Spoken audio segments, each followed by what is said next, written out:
Haleluya, salam kemenangan iman. Salam jumpa kembali dengan saya dalam program menyapa kita dengan renungan firman Tuhan dan juga menanggapi video-video yang salah tafsir tentang ajaran Kristen. Sebelum saya melanjutkan, jangan lupa tekan tombol subscribe, memberikan komentar-komentar yang baik.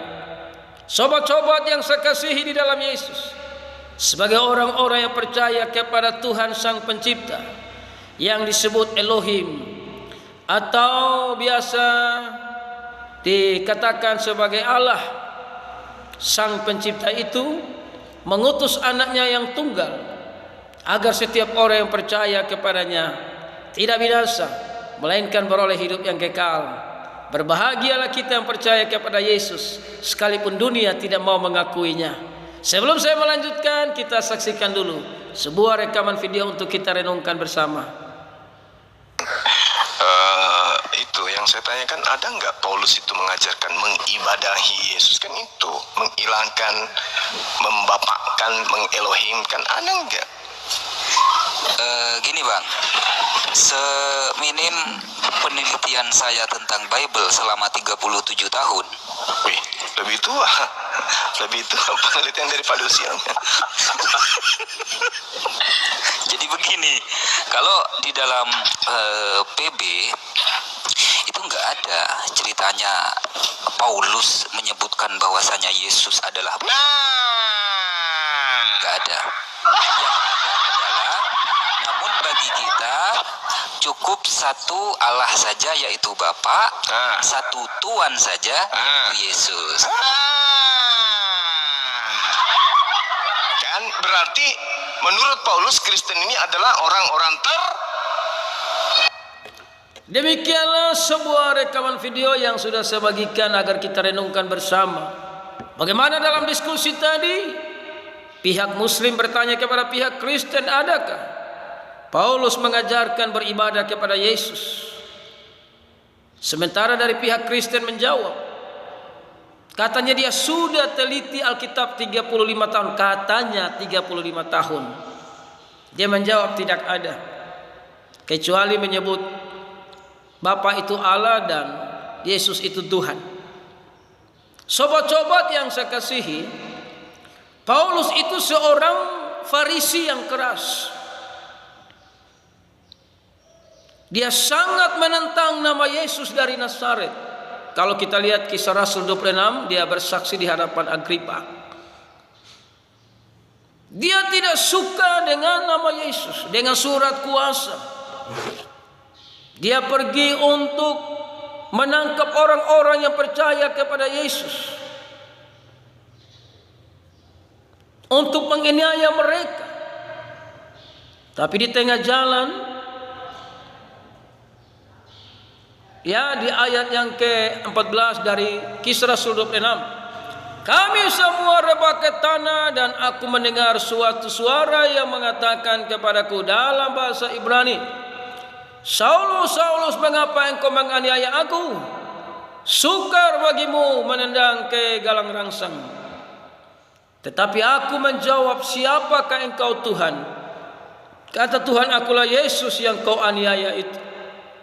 Sementara menuju ke kota Damsyik untuk menangkap orang-orang yang percaya kepada Yesus, Tuhan memperkenalkan dirinya kepada Saulus, akulah Yesus yang kau aniaya itu.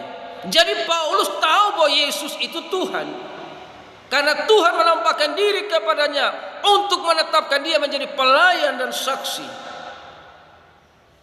Sehingga saudara yang kekasih, di ayat yang ke-19, sebab itu ya Raja Agripa, kepada penglihatan yang dari sorga itu tidak pernah aku tidak taat. Jadi di dalam kesaksian itu dia berkata dia taat kepada apa yang dinyatakan dari sorga. Makanya kita baca terus Yesus bilang, kau gila, ilmu yang banyak membuat engkau gila. Dia bilang, saya tidak gila. Sampai Agripa bilang, hampir-hampir saja engkau membuat saya menjadi orang Kristen. Jadi dalam Kisah Para Rasul dan surat-suratnya itu, Paulus mengajarkan untuk percaya kepada Yesus sebagai juru selamat, karena hanya Dia yang bisa mengampuni dosa. Jadi banyak ayat mengatakan itu. Dia mengajar untuk orang-orang menyembah, percaya kepada Yesus. Kalau kita percaya batu sebagai Allah, kita menyembah batu, kita beribadah kepada batu. Kalau kita percaya pohon adalah Allah, maka kita pasti beribadah kepada pohon. Tidak mungkin Paulus mengajarkan tentang Yesus sebagai Tuhan. Tidak mungkin dia larang orang tidak beribadah kepada Yesus. Justru dia mendorong orang-orang untuk beribadah kepada Yesus, memuji dan menyembah kepada Yesus. Karena Paulus tahu Yesus itu adalah Tuhan yang harus dipuji, disembah, dimuliakan. Karena Tuhan menampakkan diri kepadanya lewat satu cahaya yang luar biasa. Karena Yesus adalah cahaya kemuliaan Allah. Jadi Paulus itu mengajarkan bahwa hanya Yesus yang bisa mengampuni dosa. Makanya kita menyembah kepada Yesus, percaya kepada Yesus. Jadi Paulus mengajarkan dengan berani, firman Allah diberitakan agar orang-orang datang kepada Yesus, percaya kepada Yesus.